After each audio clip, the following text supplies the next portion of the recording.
of others.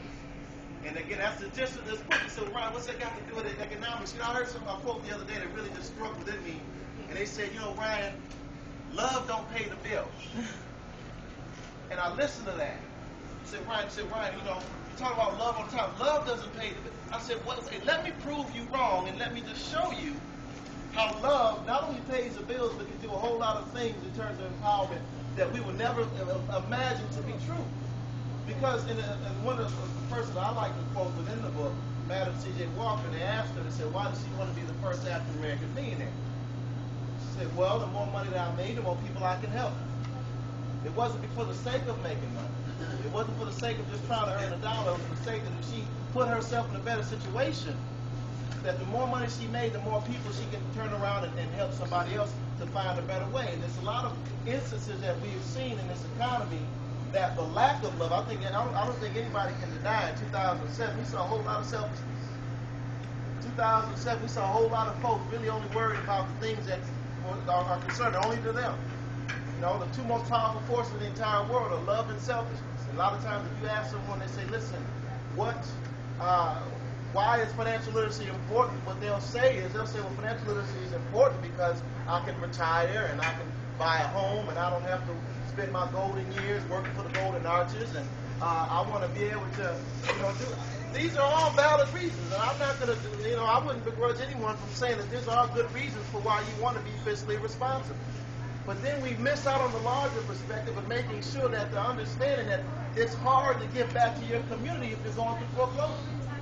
It's hard to help and lend a helping hand to someone if you have bill collectors calling you on the phone every single day. See, love pays the bills because, again, when Madam C.J. Walker was making only, when she was going from the slave fields to the tub and cleaning somebody else's tub to making $10 a week, back then that was good money. You know, that was good money. My husband said, we're making great money, but love said, you know what, $10 a week is not enough for me. $10 a week, I have to do something more than just $10 a week, because if I can make some more of an economic enterprise, then I'm going to be able to employ other people, I'm going to be able to be the cornerstone of my community, I'm going to put folks to work. And she did it because of love. She didn't start to make all that money because of, and you know, I look at Bill Gates. Bill Gates, and that was just an idea that individual that he had was in his head, but he had enough love in order to take that idea and turn it into something that now creates 60,000 jobs. You know, I think that sometimes, you know, it's not love if you're taking your capital, okay, and if you have a child that doesn't have a 529 plan and you're taking your capital and you're spending it on rims for your car, you're spending it on excessive shopping fees. That's not love. It's not love if you're going out every single week and spending money irresponsibly. There's only three things you can do with money. You can spend it, you can give it, you can build with it. That's all you can do with money. It's only three things: spend, give, or build.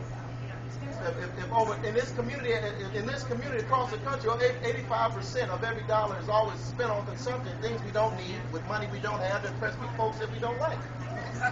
So these are certain things that we have to start learning what we do with our capital to make sure we can take this capital and actually do something positive with it, put ourselves in a better position.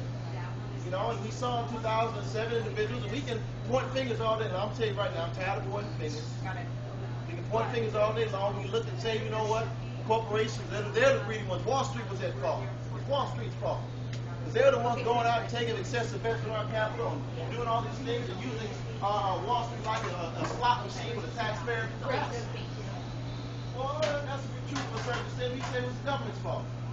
We said, you know what, now the government should have watched the dog a little bit. They should have watched the Wall Street